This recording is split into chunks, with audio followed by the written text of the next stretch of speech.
मूलभूत सुविधाओं में पंचर एक अहम अहमियत रखता है।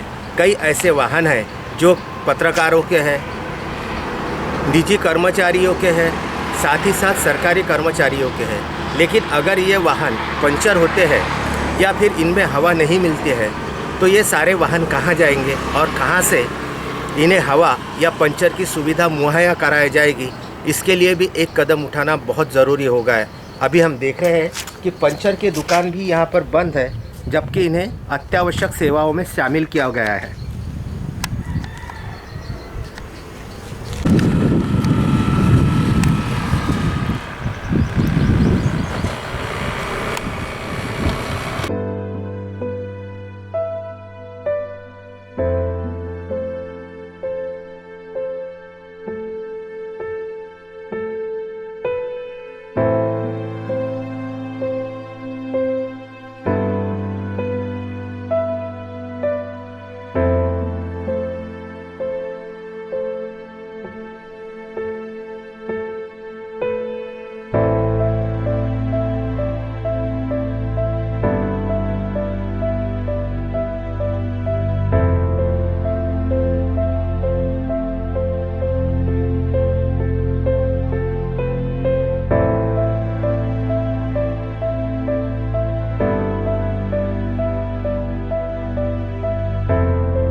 जिलाधीश शैलेश नवाल द्वारा बनाई गई कमेटी और जिसमें से कई बेघरों को उठाकर बडनेरा स्थित एक जगह शेल्टर होम में रख के उनके खाने एवं पीने की सामग्री जहां से पहुंचाई जा रही है, ऐसी जगह है ये गुरुद्वारा जहां पर हम अभी पहुंचे हैं।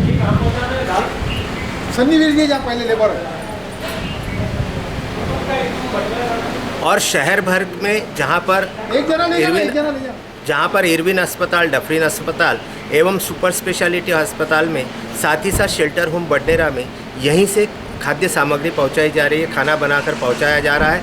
हमारे साथ में अभी जुड़ रहे हैं रविंद्र सलूजा एवं चंद्रकांत पोपट, जो इन सबको खाना खिलाने का ये पुण्य का प्रयास कर रहे हैं। सबसे पहले हम पूछते हैं रविंद्र सलूजा से, क्या परिस्थिति है शहर की? शहर की परिस्थिति सब अच्छी है। अपने शहर में किसी को कोई हानि नहीं हुई है, कोई पेशेंट नहीं है। इसी चीज़ का अपने को ध्यान रखना है। मेरी भी सब नागरिकों से यही हाथ जोड़ के विनती है, सब अपना अपना ध्यान, अपने परिवार का ध्यान रखिए और सब सेफ रहिए। बाकी जो हमको कलेक्टर साहब ने जहाँ जहाँ लोग रुके हुए जिनको खाने की कोई सुविधा नहीं है, इरविन अस्पताल, अपना डफरिन अस्पताल है, सुपर स्पेशलिस्ट अस्पताल है, ये हमारे गुरुद्वारे की ओर से हम उन लोगों को खाना प्रोवाइड कर रहे हैं। हमारी संस्था जो है उनको उनके यहाँ जाके खाना उनको दे रही है। और हम होटल एसोसिएशन की तरफ से भी बडनेरा में शेल्टर होम में हमको उन्होंने खाने के लिए बोला हुआ है। वहाँ भी जितने भी लोग रुके हुए, हम हमारी तरफ से जितने ज़्यादा से ज़्यादा हो सके सबको हमारी तरफ से खाना दे रहे हैं और आगे भी हम इसी तरह सेवा करते रहेंगे जैसा हमको आगे आदेश रहेंगे। होटल एसोसिएशन की तरफ से हमारे साथ में जुड़े हैं चंद्रकांत जी पोपट। चंद्र भैया, क्या हाल है शहर का और कितने लोग हैं शेल्टर होम में जहां पर आप खाना पहुंचाने का प्रयास कर रहे हैं? शेल्टर होम में करीबन 100 जने के आसपास है, फिर भी हमने 100 से ऊपर का ही खाना बनाया है और प्रयास कर रहे हैं कि कोई भी व्यक्ति भूखा ना सोए और सभी को अन्न प्राप्त हो। और जिलाधिकारी साहब और जो भी हमें आदेश देंगे हम वो करने को तैयार है, तत्पर है।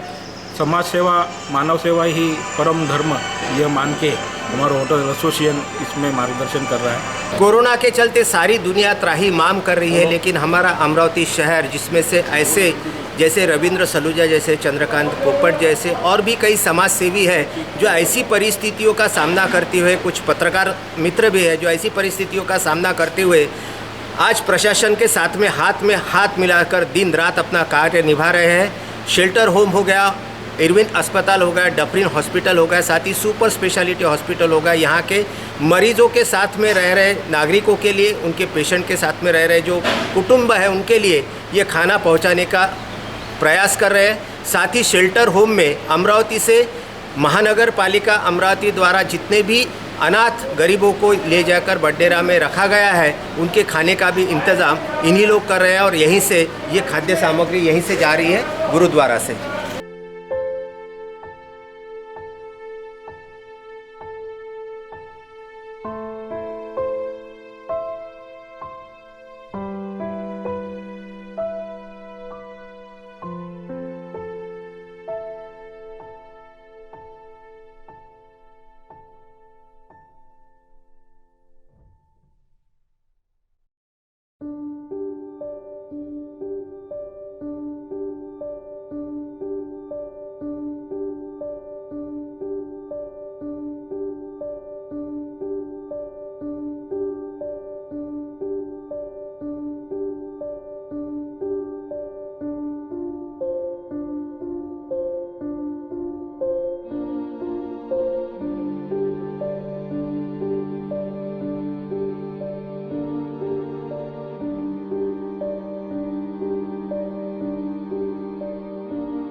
समाजसेवी संगठनों द्वारा ये जो खाने का खर्चा उठाया जा रहा है, जहाँ से हम अभी गुरुद्वार में देखें कि गुरुद्वार से बना हुआ खाना, अभी हम हैं आधार शहरी बेघर निवारा केंद्र जो कि अमरावती महानगर पालिका द्वारा चलाया जाता है। यहाँ पर अमरावती से करीब 72 लोग या 73 ऐसे अनाथ गरीब लोग हैं जिनको यहाँ से अमरावती से यहाँ पर लाया गया है और जिनके सुबह शाम खाने की दोनों तरफ की व्यवस्था, साथ में नाश्ता, ये सब अमरावती महानगर पालिका ने जो आह्वान किया था, जिसमें जिलाधीश द्वारा एक समिति बनाई गई, उस समिति के अंतर्गत ये कई अलग अलग जगह से अलग अलग सामाजिक संगठनों द्वारा इनको खाना, नाश्ता, चाय, ये सब कुछ मुहैया कराया जा रहा है। कोरोना के प्रादुर्भाव से चलते जहां हर नागरिक एक परेशानी, गंभीर ज़िंदगी अपने यापन कर रहा है, ऐसे में हमारे साथ में ये कुछ लोग हैं जो अपनी ज़िंदगी जोखिम में डालते हुए भी आज भी समाज सेवा से अपना मुंह नहीं मोड़ रहे हैं। ऐसी परिस्थितियों में, विपरीत परिस्थितियों में ये खाना खिलाकर, अनाथ गरीबों को खाना खिलाकर अपना एक राष्ट्र के प्रति जो कर्तव्य है उसको निभाते नज़र आ रहे हैं।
समूचे भारतवर्ष में जनता कर्फ्यू का ऐलान हो चुका है। अमरावती शहर भी इससे अछूता नहीं रहा है। हम आजकल देख रहे हैं कि जहां पर राजनीतिक कर्मी जो राजनीति से काम करते हैं, राजनीतिज्ञ अपने घरों से बाहर निकलते हुए नज़र नहीं आ रहे, लेकिन इसके बावजूद ऐसे सामाजिक संगठन जो समाज सेवा सही में करते हैं, ऐसे कुछ लोग आज हमारे साथ में जुड़े हुए हैं और कई लोगों के खाने का जिम्मा इन्होंने कोरोना जैसी बीमारी में भी उठा के रखा है। कैसा लगता है रविंद्र जी, ये जो समाज कार्य हम कर रहे हैं इसके? देखो, ये तो सेवा करने से आदमी को बहुत अच्छा लगता है, मन को शांति मिलती है, क्योंकि अपना ऐसा सोचना है कोई भी अपने देश में कोई भूखा ना सोए। अपने से जितना बन सके हम हमारी तरफ से, हमारी संस्था की तरफ से हम लोगों को खाना प्रोवाइड कर रहे हैं और उनका पेट भरने की बीड़ा जो हम लोगों ने उठाया है, ये हम जब तक हमसे होगा, जब तक ये 8 दिन 15 दिन महीना भर जब तक ये चलेगा, हम इसमें पूरी तरह से सरकार को, शासन को पूरा सहयोग देके हर इंसान तक हम खाना पहुंचाने की कोशिश करेंगे। अगर अमरावती शहर की राजनीति का, हालांकि ये वक्त नहीं है कि राजनीति पर हम बयान करना चाहिए, लेकिन आम आदमी जो सोचते हैं कि हमने जिनको चुन कर दिया है, जिनको हमने आमदार बनाया, जिनको हमने खासदार बनाया, जिनको हमने विधायक बनाया, ऐसे लोग अभी इस मौसम में कहाँ पर है जिनकी तरफ से हमें कोई भी सुविधा मुहैया नहीं कराई जा रही है। ऐसी पोजीशन में जब हम समाज सेवा करते हैं और समाज के कुछ ऐसे लोगों को खाना खिलाते हैं तो कैसा महसूस कर रहे हो आप? मैं रामपुरी कैंप से हरीश सुंदरानी झूलेलाल सिंधी सेवा संगठन से जुड़ा हुआ हूँ और हमारे इधर मैं 10 साल से सेवा कर रहा हूँ लोगों की। और अभी हमारी यही उम्मीद है, जो सरकार और शासन ने जो ये किया हुआ है, तो हमारे इधर भी जितने भी लीडर्स हैं वो आजकल कहीं भी नहीं दिखाई दे रहे हैं, और बाय चांस अगर दिखाई भी देते हैं तो सिर्फ 1-2 दिन के लिए, और 1-2 दिन दिखने के बाद में बस वो 2-4 जगह फ़ोटो निकाल के अपने स्वार्थ के लिए सब पब्लिसिटी करते रहते हैं। ऐसे लोगों के विरुद्ध मैं ये समाज सेवा कर रहा हूँ, और जब तक ये शासन का ये कोरोना चालू रहेगा तब तक हम गरीब लोगों को मुफ्त में सेवा देते रहेंगे। हम देख रहे हैं कि जो राजनीतिक दल थे या राजनीतिक कर्मी हैं अमरावती से जुड़े हैं, अमरावती शहर जहां पर हमारे अमरावती में करीब जो नगर सेवक है वो भी बाहर निकलते हुए हमें दिखाई नहीं दे रहे हैं, जो विधायक है वो भी बाहर नहीं निकल रहे हैं, जो हमारे खासदार हैं वो भी बाहर नहीं निकल रहे हैं। ऐसे में हम लोग जो जहाँ पर ग्राउंड फील्ड में देख रहे हैं तो कैसा महसूस कर रहे हैं? तो कहाँ गए अभी ये लोग?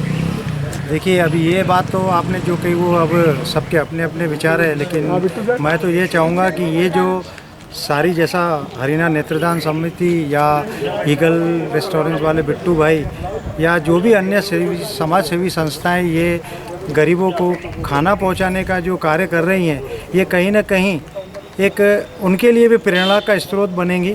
और ज़रूर उनके भी मन में कुछ ऐसा चल रहा होगा कि हमने भी कुछ करना चाहिए, लेकिन जो अपेक्षा समाज को, आज इस देश को उनसे थी, उसके बजाय अगर ऐसी छोटी छोटी समाज सेवी संस्थाएं और हमारे जैसे छोटे लोग अगर इसके लिए घर के बाहर निकल रहे हैं, पूरी तरह अपने आप को कंट्रोल में रख के सोशल डिस्टेंसिंग का पालन करते हुए जो आज हम सब कर रहे हैं, तो ये एक बहुत अच्छी पहल है।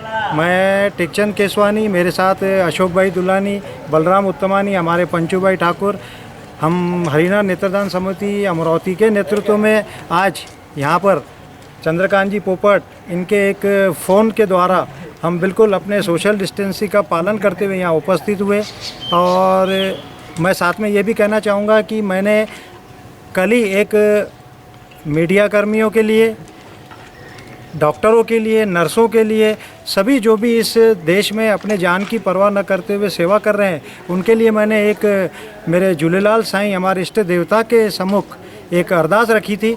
और वो अरदास की एक वीडियो मैं आपके शोएब भाई के पास मैंने भेज दी है। मैं चाहूँगा कि इस समाचार के साथ, इस न्यूज़ के साथ आप वो भी एक अरदास उन तक पहुँचे, ताकि झूलेलाल साईं इन सभी, चाहे वे स्वयंसेवी संस्थाएं हो या सभी डिपार्टमेंट हो या सरकार हो, उन सभी को लाल साईं उनको ये आशीर्वाद दें, उनकी रक्षा करें, उनके परिवार को सुरक्षित रखें। जय हिंद। पर शाम तक ये अधिकारी और कर्मचारी यहाँ पर तैनात है।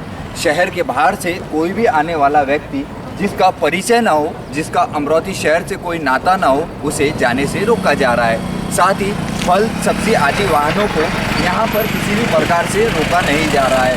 बीते दिनों ये खबर बताई जा रही थी कि शहर में आवागमन के लिए गाड़ियों को रोका जा रहा है। बाकी जिन गाड़ियों को इसके लिए छूट दी गई है, उस गाड़ियों को किसी भी प्रकार से रोका नहीं जा रहा है।